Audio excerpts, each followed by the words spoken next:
Good afternoon, and thanks for tuning in to Brunch with Brothers. I am your host, Will Brown. Thank you so much for tuning into our show. Well, today I have a few guys with me that I consider my brothers. You know, Sunday Fun Day is not a fun day without kicking it off with brunch. So I have over here Mr. Xavier Leonard. Hey Xavier, how's it going? Wonderful, wonderful. Now, Xavier is a radio personality, a psychologist, as well as a philanthropist.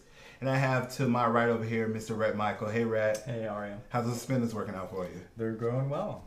And he actually tied this bow tie, folks. I'm telling you, I saw with my own eyes. I'm impressed. And so Rhett is a travel enthusiast. He's also an animal advocate as well as a political junkie, which gets on everybody's nerves. Not me. Love it. And over here to my left, we have Mr. Brandon Lee Roth. He's a triple yes. threat. Excuse me. I'm stepping on my own tongue. So Brandon is an actor, writer, and photographer. Hey, Brandon. Hey, how are you? You also been known to sling a couple of cocktails, right? You know, every once in a while I make a drink or two. I can't forget, last but not least, we have Ramon Alvarado. He is also known as Rob the Realist. He is a social behavior scientist. Okay, a scientist? Right. That's Yes. what's up. And also a yogi. So for those people who don't know what yogi is, can you give them a brief description? Oh, it just means that I practice yoga on a regular basis, and I try to bring that energy into every element of my life, my friendships, my work, what have you. Okay, that's what's up. Well, you know, you guys, I've told you a million times before, I am friends with a couple, and they've been together 10 years, and they're kind of my relationship goal. So I was in San Francisco, seeing them not too long ago. They're now engaged. They've adopted 2 beautiful children, so it's in their second year they've had the kids. And I just sat back at awe and just watched their whole dynamic, how it was working, the feeding the kids, the talking, the ordering, the whole thing. We're at a restaurant having lunch. And I was like, how did you guys do it? And it's like, it's a lot of hard work. So I said, so my next question was obviously, what am I doing wrong?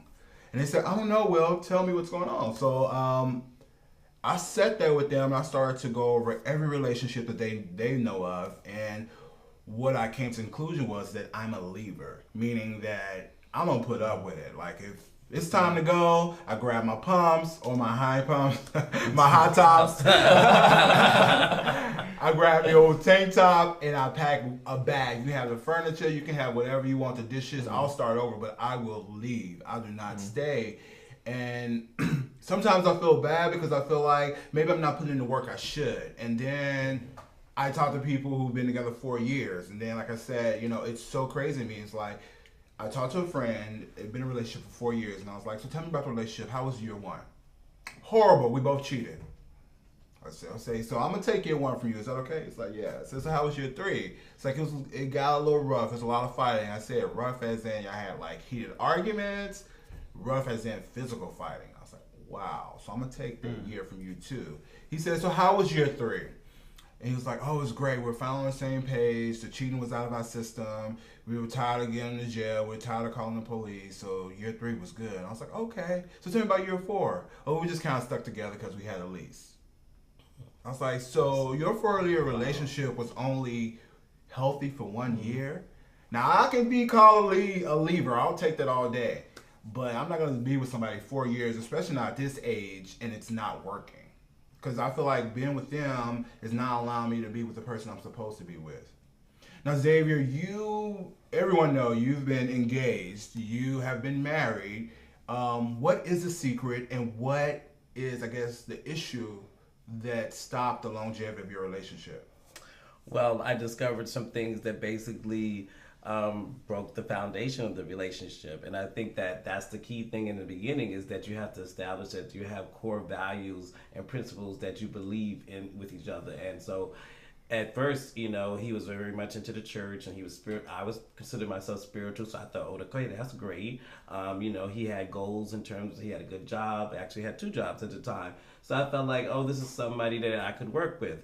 But as it got deeper into the relationship and then after the marriage, I discovered that the book, if you look deeper below the surface, those things weren't there. So yet, even though he was religious and wanted to go to church every Sunday, he wasn't practicing those principles in his behavior. So you're saying, in essence, that the lack of longevity in gay relationships is because a lot of people don't establish whether they have I think a lot of it has to do with a couple of factors, because you were talking about leaving, and I think it has to do with why you get together in the first place. Okay. And realize, and this is something I talk about on my radio show a lot, is that people need to understand how significant their early relationships that they viewed in their life growing up impacts who they choose in their adulthood. So for example, if your parents had an abusive relationship, then sometimes you tend to repeat that same pattern in your life, and you draw those same type of people into your life.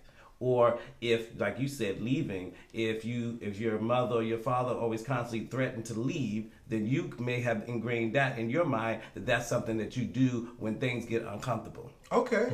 Wow. So, Red, we all know you very well, and I remember talking to you at one point. You were telling me like your longest relationship's been 4 months. So, could you expand a little bit on that? Why only 4 months, or is 4 months a negative or positive thing to you? Like, can you? Sure. My longest relationship with a man was for 4 months. My personal story, I came out a little later than some people come out, especially by today's standards. And I also lived in a really small town. So while the dating pool was really small there, and I didn't find anyone, that I was really interested in, but then I moved to a bigger city in the last few years, and I feel like that's, changed the dynamic for me as far as that goes. So now that you're in a bigger city and that's more options, obviously. So are you in a place right now that you want a long-term relationship, or are you happy with the short, fun ones? No, I'm absolutely open to a long-term relationship at this point. I feel like I needed to, sow some oats. I had, I didn't get to express myself as a gay kid growing up or a gay person, especially being in a small town, even though I was out, it was just a little farm town that people were kind of backwards. So yeah, I'm definitely open now. I'm open to seeing where it goes. And okay, let's throw it over to Ramon, aka Rod the Realist. Yes. So Rod, ask away. now I know you're in a relationship for 2.5 years, and one for 4 years. Is it a goal to be in something much longer? And why did your relationships end? Like, what was the dynamic? Why do you think you couldn't have 10 years? Let's say, in your case, 7.5? 7 years. Or give me an example of a relationship that ended too quickly or didn't end quick enough. I don't attach significance to longevity in relationships. Personally. I just don't. I think that some relationships... So let me stop you right there. Do you think the whole gay community feels that way? Is it not important to us to be like, oh, I've been with this person for 20 years and I watched them grow and I had their back and they had my back. So do you feel like that's an issue why longevity in gay relationships are limited? I don't think that it's an issue if you don't make it into one. I think that if that is somebody's goal and that is their cultural reference, then great. Like, be with that person for 40 years, 50 years, and I admire that. But I think we also need to give props and respect to the relationships that grow us, even if they only last 6 months. Right. We don't stay with something just because we're supposed to. Mm-hmm. I think we should stay with something based on how organic it is or not. Oh wow, yeah, that's so good. And Brandon, you were saying like you were in a 4-year relationship. 4 seems to be the magic number around the table. You were in a 4-year relationship. Can you tell us a little bit about that? Why did it end, and why did it last 4 years? Well, I was young at the time, and he was older, which is good for me. I needed to learn stability and some things like that, and I definitely learned a lot from it. So I don't hate the situation or anything like that. But we're talking about what we want in a relationship, or like a lot of times I find we talk about what we want in a partner. I want this, I want that, I want this. And like this year I'm really focusing on being the partner that I want to have. You know what I mean? Like sometimes we forget that like we are the other half to that. Exactly. And the people that like I'm on this journey right now, the people that I want in my life are the people that I'm going to find when I'm on my right path. You know what I mean? While I'm finding myself. Being the partner that you want is going to be your secret to having a long-lasting relationship. So yes, yeah. It seems to be limited in our community. Because right now, what I've been doing is going for something that like I want, or would like to have, or like is, you know what I mean? Like, oh, they're stable, or they have this, or they have that. I want that in my life. I'm going to be with them because I aspire to be that way too. And instead of doing that now, I think it's about coming together. I was talking earlier to you about this, about energies. I'm so into energy lately, and I need to feed myself, and that takes a lot of energy. And the next person that comes into my life that I'm going to be giving half my energy to better be giving me that other half to fill the half that I'm giving. Right. It's about equal energies. And that's a good way to wrap that up. And then you're going to go over. So pretty much you're saying is that you got to make sure you guys on the same level, on the same page, with the same energy for it to last long. Mm-hmm. Okay, what were you saying? I was going to go back to Rob's point about longevity and trying to equate that with the heterosexual norm. You have to realize that heterosexuals have had centuries of being in open relationships. Open to the public, you mean? Yes, exactly. Yeah. So for us as LGBT folk, this is all new. This is relatively new when you look at it in terms of the history. And so a long-term relationship aspect is not in terms of open relationship and being able to have open expression, to be able to talk about the struggles that you do. If we're only been like seeing each other on the side, just having sex, meeting up in a certain spot all these years, that's not a real relationship. That's not an open relationship. And so you have to learn how to have a relationship. We've had to learn that as a community, and that takes time. So I don't think, that's why I agree with him that we can't put those same expectations on us as we would do with heterosexuals. Absolutely. So you're saying a long-term relationship is not that prominent because we haven't learned how to have one yet. The gay community, your experience. We haven't had this experience. We haven't had the role models. We haven't had the experience. And so that's why, we talk about that in the community all the time, that they say, a 6 month or a year gay relationship equates to like years. 7, a 7 to straight, because that's what it is. Well, and the narrative in society has always been, if you look at the Disney princess and the prince, and from a young age, we're like,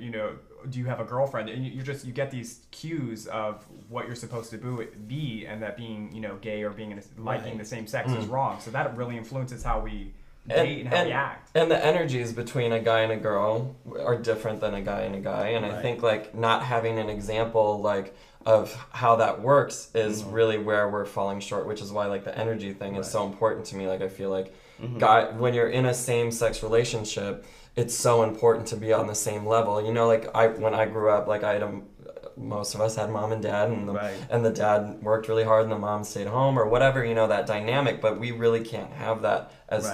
You can, but it's different. And I want to go to Ra's point. I'm sorry but Ra, you brought up the organic, nature of a relationship and how important that is, and I could not agree more. It's like, if you don't make it to this number, then what you did or your feelings involved, everything are just negated. What does it matter? Sure. Absolutely. So I think worthless. Having a short-term relationship, it's the people involved. How did they feel? Well, I think for me, I'm sorry, Robert. Oh, it's okay. For me, I think not being from LA and living here now, I think the short-term relationship situation that's going on here that is very prominent is just like, I'm gonna have fun with you today and have fun with him tomorrow and have fun with him Wednesday and have fun with him.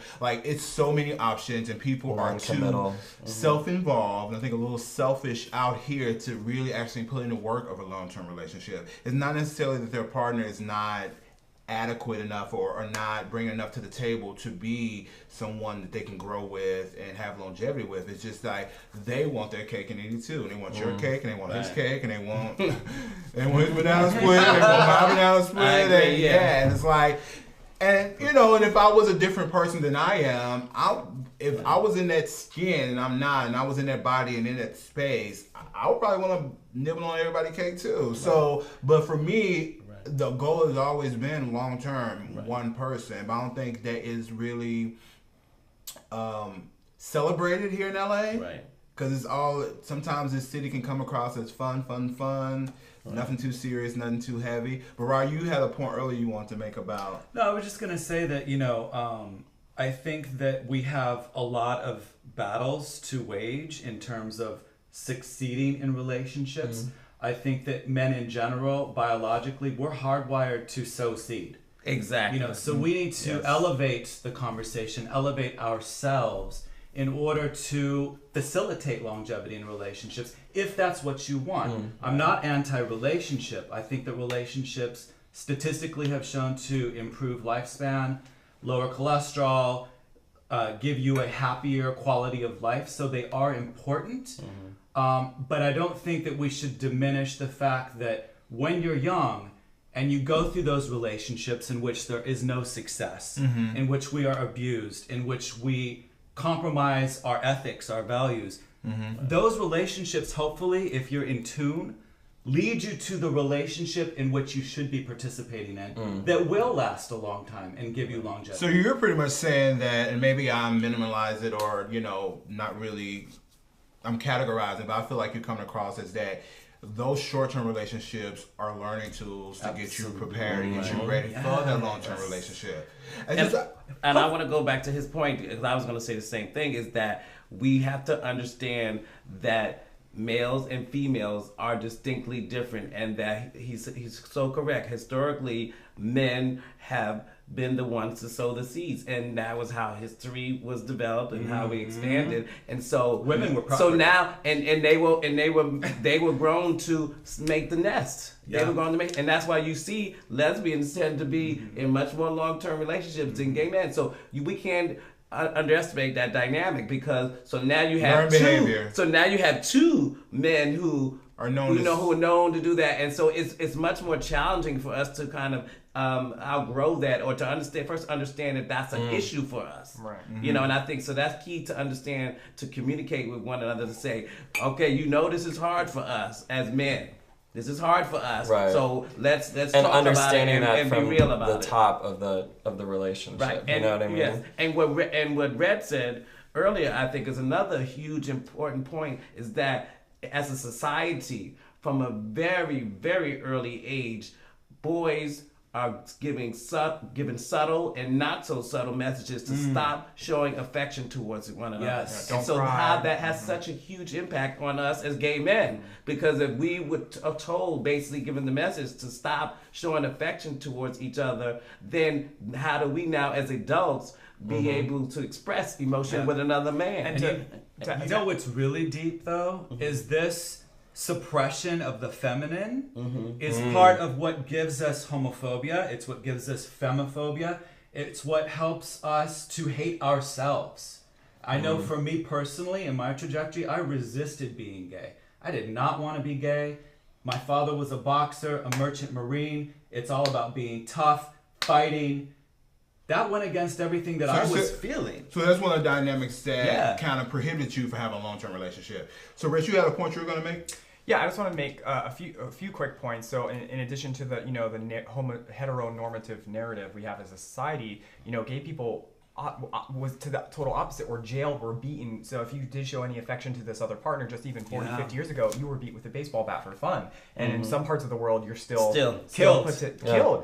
And so how do you have a healthy long-term relationship in Uganda? How do you have a healthy long-term relationship, gay relationship in Jamaica? These places where they're really, really hard on gay people. Right. I just kind of want to stick to LA though. I don't want to be in those places. I'm just playing. You're still trying to find somebody. Yeah. No matter where it is. Let's do a 50-mile radius. Right. I mean, they're gonna be. I'm gonna pray for them, but let's do a 50-mile radius. We get it. You're trying to find a boo. Right. Yeah. Am I? Or have I found them? Call 1-866. Flash the number. Kids are here to play today. Yeah, well, we have unique problems in urban core centers. I agree. Well, pretty much, like, I'm coming to place, and I guess I'll have to say Mr. Xavier is right on some levels. I am not just trying to find a boo. I am trying to find a long-term life partner. And, excuse me? The boo. The boo. Not a exactly. boo. You're trying to find the boo. The last and the only long-term life partner. So if... And even after going through an engagement that didn't go through to a marriage, and having a marriage that went through a divorce, I'm at the place now where I'm ready to love again and to find. So you trying to find a boo too? Let's get it right. Of course. I think we all just say we're trying to find a boo. I mean, to want love is intrinsic to human nature. We're not complete. We don't live and do well and thrive in isolation. Right. We need each other. We are a tribal species. So yeah, a relationship is critical. All right. So I want to say to everybody watching, thank you again for watching and tuning in to us. We're going to talk about more how we're going to find our boo. We're going to talk about But can we also get some of this food too? Because I'm kind of hungry. I mean, Hello. you know it's LA. I mean, we can live on the Thing. food and the vegetables. We really ain't gonna eat no food. At least he didn't just give us Tic Tac. But it all goes into finding the boo. So Can we Cheers cheers to to the boo. that? yeah, we definitely All can cheers to right. finding the boo. Salud. And I just wanted to give a really good thank you again to everybody tuning in to Brunch with Brothers. We had an Salud. amazing time. Tune in next time. It's going to be a great show. I'm going to be with these guys again. They make me laugh and they look good and they're funny. And I don't know. And we love to talk. Yeah, I noticed that everybody do. But I do need another refill before we go away. So once again, thank you folks for tuning in. It's been an amazing experience. And however you come across your relationship, long or short term, enjoy it. Make sure it's healthy and make sure you have the time of your life. And when it's over, celebrate it and move on to something better and greater. All right, cheers to you guys. See you next time on Brunch with Brothers. All right. Can you put some of the champagne in the freezer? I second that.